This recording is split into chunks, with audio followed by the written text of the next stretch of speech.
Hey guys, let's get more news about Lakers, but first, don't forget to subscribe and leave your like. LeBron James reveals his family also had to evacuate home. I've been off personally. The impact the wildfires in Los Angeles have had on the Lakers becomes clearer and clearer with each passing day. Following Wednesday's game against the Heat, LeBron James joined Anthony Davis and head coach J.J. Redick in revealing that he had to evacuate with his family last week due to the wildfires. Been a lot of emotions, LeBron said. I've been off personally. My family, we've been evacuated since Thursday night, so I've been in a hotel since pretty much when we got back from Dallas. So, just figuring it out, but staying strong for one another, obviously that's most important. Our friends that lost their homes, just being there for them. It's very challenging, especially when you got kids and you lose your home and all their belongings. It's just a lot to even wrap your head around. I'm very happy that my family is safe.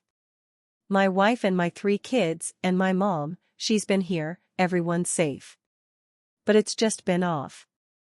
Just been completely off, but, hopefully, things are contained or continue to be contained and hopefully, at some point, we can start to push forward and move forward and put it behind us so we can rebuild our city, rebuild this beautiful city and things of that nature. On Monday, AD spoke about his situation, which was similar to LeBron's in needing to evacuate and still being in a hotel with his family. LeBron noted on Wednesday that his house was still standing and spoke of both a desire to get back home and the reality that many around LA don't have that luxury. I'm just waiting patiently for when we'll be granted to possibly go back to our house and be at one again under our home, LeBron said. To think of that, to know that families have lost their home where they don't even have that privilege, it's just mind-blowing to me. So we're grateful, super grateful, but still just like thinking about all families that had to go through all the things we had to go through, the things we had to go through over the last, I guess, week, it seems like so much longer than a week.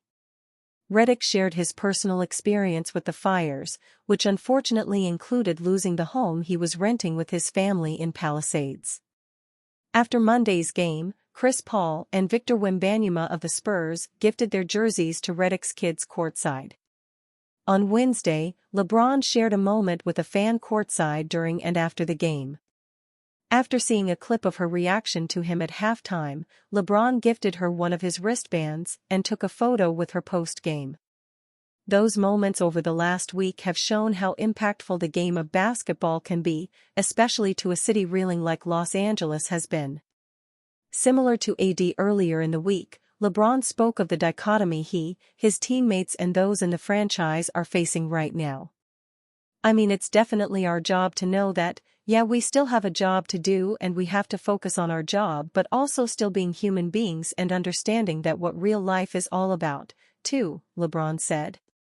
But I hope that, by us going out on the floor and us playing the way we played tonight, not the way in San Antonio, but the way we played tonight and, hopefully, in the next few months or whatever it is, years until the city is back up, that we, as a Lakers franchise, and the players that's going to be playing for the Lakers, give some of hope and pride and excitement and things of that nature. Sports has always given people an opportunity to kind of just like temporarily forget about whatever they may be going through. Us being such a big part of the LA community, along with a lot of other sports teams, but we know how important the Lakers is to the community, hopefully we can provide that for a lot of fans. Lakers rookie Dalton Connect's honest answer on Rising Stars game.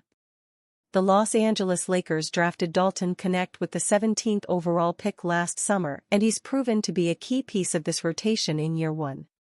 The Tennessee product is averaging 9.4 points on 34% shooting from three-point land. Given his numbers, Connect will likely receive an invite to the Rising Stars game on February 14, which showcases the talent of the top first-year and second-year players as well as the G League's best players as well. Connect was asked about potentially participating in the Rising Stars and his response was quite comical. "Nah, I haven't really thought about it, but I'm pretty sure now I will." I guess Connect hadn't given it much thought until the reporter brought it up. He ranks 7th among rookies in scoring, sitting behind the likes of Zach Edey, Jared McCain, Stefan Castle, and Zachary Rizicher, among others. However, Connect is struggling immensely from deep lately, and he's caught some flack from Lakers Nation because of it.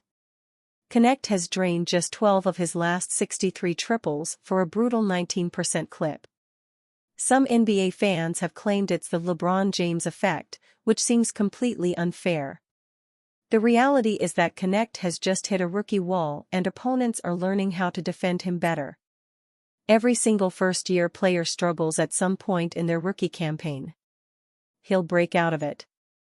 As for the Lakers, they're sitting at 21-17 and just beat the Miami Heat on Wednesday evening. Connect scored just 2 points in 13 minutes of action. Head coach J.J. Redick has given him drastically fewer minutes during this slump, but once Connect starts to figure it out offensively, Redick will definitely put him on the court more. He's averaging 21.5 minutes per night. Los Angeles is back in action on Friday evening against the Brooklyn Nets at Crypto.com Arena. J.J. Redick reveals surprising plan to fix Lakers' rebounding woes. On Wednesday evening, the Los Angeles Lakers got back in the win column with a come-from-behind win over the Miami Heat at home. The win allowed Los Angeles to bounce back from a rough loss to the San Antonio Spurs 2 nights prior, and LeBron James played a big role in closing this one out down the stretch. One of the Lakers' Achilles' heels this season has been their big man rotation outside of Anthony Davis, as Christian Wood and Jared Vanderbilt both have yet to play this season, and Jackson Hayes hasn't exactly been providing stellar production.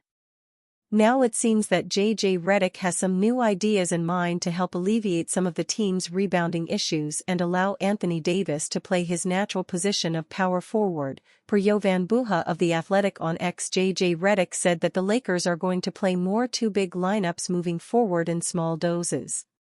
He said he made the adjustment to help shore up the team's defense and rebounding, reported Buha.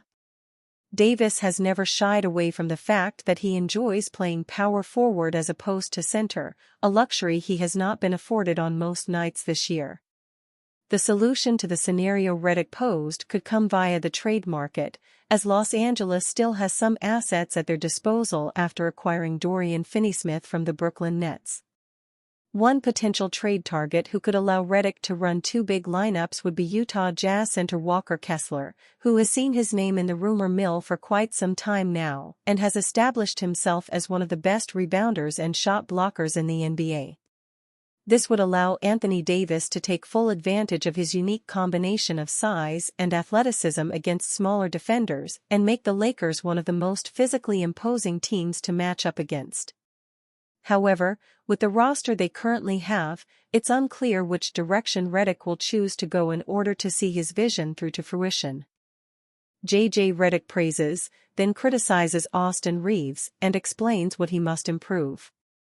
J.J. Redick spoke ahead of the Los Angeles Lakers game against the Brooklyn Nets tonight. When asked about Austin Reeves, Redick spoke fondly about his talent and ability. But he also identified a key weakness of his game: not keeping his composure and taking bad shots when the team is struggling. He urged Reeves to address this issue and fix it as soon as possible. He has a daring mentality, when he's played the right way, is a primary creator, and taking the right shot, made the right passes. I'll be honest with you, he's played an all-star level. It's when the game kind of goes sideways. It's like you can't get out of character. You can't then decide, I'm going to take bad shots, because I haven't had a shot in a while. I'm going to make that pass. Our team needs you to play the right way every time that he's done that. Reeves has shown a tendency this season to take some bad shots, especially when the Lakers are down by a significant amount. In the long run, this has hurt the team's ability to cut the deficit short and make a run. While he has been playing well, Redick is absolutely spot on in identifying this as an issue. It appears Reeves is aware of this issue, as he noted that with the increased amount of possession he has the ball in his hand, he is bound to make some mistakes. But there is making mistakes, and there is taking bad shots. One is absolutely fine, and the other is quite a problem for teams. For the season, Austin Reaves is averaging 17.9 points, 6.2 assists, 4.3 rebounds, 1.1 steals, and 0.1 blocks per game while shooting 43.6% from the field, 36.3% from the three-point line, and 81.8% from the charity stripe. These are strong numbers, but his shooting from the field definitely leaves a lot to be desired. Reaves' efficiency numbers will take a massive leap when he finally stops taking bad shots during games, as it is a big reason why it is currently under 45%. His scoring numbers might take a hit, but he will be a far more valuable player to the Lakers if he becomes more efficient. Austin Reaves has shown this season that he isn't just a run-of-the-mill role player. Since entering the league as an undrafted rookie for the Lakers in 2021, Reaves has established himself as a crucial player for the Lakers under multiple coaches, and become a fan favorite. Reaves has improved with every passing season and has become one of their most important stars. His rise to prominence has made life for players like LeBron James and Anthony Davis, as they can trust Reaves to help shoulder some of the offensive responsibility on any given night when they don't have it going. One man who had a lot of faith coming into this season in Reaves is Lakers GM Rob Pelinka, as he correctly predicted in September of last year that he would have a breakout season with the Lakers and take his game to another level. There have been some quiet murmurings within the Lakers organization about Austin Reaves potentially being traded, with a big name like Bradley Beal reportedly up for grabs. Former Lakers star Byron Scott has urged the team to not make such a decision, as Reaves is an important player for the Lakers, not just presently, but also in the future. Anthony Davis responded in big way after J.J. Redick challenged Lakers players to lead. Head coach J.J. Redick has proven himself to be a strong choice for the Los Angeles Lakers, despite not having any coaching experience prior to joining the organization. He has the Lakers in the number 6 spot in the Western Conference, but has had some ups and downs thus far. The same could be said for Anthony Davis, who has at times looked dominant but has also had some more human stretches this season. For the last few seasons, the Lakers have said that in order for them to be at their best, they have to work through Davis. It was true when they won the championship in 2020 and was proven even more when injuries plagued Davis for 3 seasons and the team faltered greatly because of it. Now, Redick is looking to add a different challenge to Davis's plate. It's not just about being available and running the offense through him, but also the need to step up as whatever kind of leader he can be. Redick described this challenge to Davis and other Lakers after a hard-fought win over the Miami Heat on Wednesday. Redick specifically praised Davis for his hustle plays in the game. "It was awesome. I just told him it was a big-time play," Redick said. "You know what I told the team today? What I told the team today, I'll share this with you guys, because I'm pretty honest with you, and I've never shared anything with you that I haven't already shared with the team. I don't use these opportunities to talk about my players unless I've already said something to them, good or bad. I challenged the team across the board today in our meeting about leadership. And leadership, people think about talking, obviously being vocal, talking in the huddles, whatever it may be, that certainly is a form of leadership. But leadership takes many forms, and I think talk is a requirement of the job as a basketball player. Talk is a requirement of the job, but leadership can be playing hard defensively. Leadership can be taking a charge. Leadership can be taking care of the basketball. It's all about leadership and ownership for what you are supposed to do. That's your job. That's leadership to me, and that's a great example to me of leadership from AD, is being the first to the floor in a tight game. It's a momentum-swinging play for us. So I wanted to give him some love when he did it. Don't always say something stuff to guy that always, not always positive, trying to be, but not always." Davis responded to this challenge from Redick with his play on the floor on Wednesday night. And after, he gave some thoughts as to what leadership means to him, when he knows he is not the same type of leader as someone like LeBron James. Obviously the two main guys are me and Bron, but leadership can come in different ways from everybody, it doesn't have to be vocal. Bron is probably more vocal than anybody as far as a leadership standpoint, but you go out there and by doing your job, Davis said. Diving on the floor, if you're a shooter, shoot the ball and make shots, offensive rebounds. Whatever is required from you to do for us to get a win, just do it. That's how guys outside of me and Bron can lead. Some guys also have more than enough right to say what they have to say as well. It goes back to being connected. I think everybody in the locker room just needed that. The coaching staff also told us they can be better in that department, so we all just wanted to show that we're all connected and anybody can lead. In order for the Lakers to be successful and stay ahead of the tightly contested Western Conference pack, they need to be consistent in the way they all show leadership. LeBron is always going to do his thing, as he has been doing that for 22 years.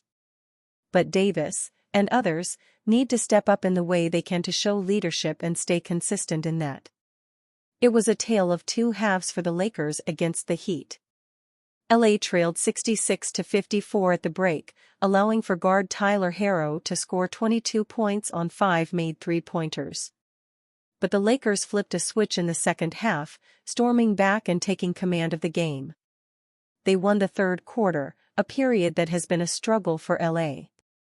This season, 29-19, and won the second half 63-42 en route to a 9-point victory that snapped a 3-game losing streak. J.J. Redick was asked about what changed for the Lakers at halftime and how they were able to completely change the course of the night. And while there has been much talk about games where the team fails to execute the game plan, Redick believes this was just a matter of wanting it more and communicating. Massive trade proposal, see Lakers lands $28 million scorer. The Los Angeles Lakers are expected to be one of the more active teams ahead of the NBA trade deadline. Following the move to land wing defender Dorian Finney-Smith, many around the league are wondering what's next for Los Angeles. The Lakers are in a unique spot where they can either go all in for another star or just add more talent around the edges.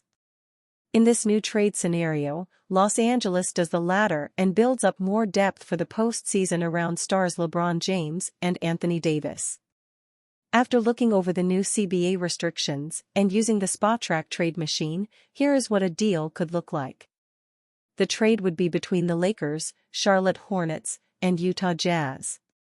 Gabe Vincent, Jalen Hood-Schifino, Christian Wood, protections off the 2027 first-round draft pick that Los Angeles owes Utah, a 2029 first-round draft pick, and a 2026 second-round draft pick from the Hornets. This move helps the Lakers in a multitude of ways. First off, they get a dynamic scorer in Clarkson, who can take some of the burden off others in the second unit.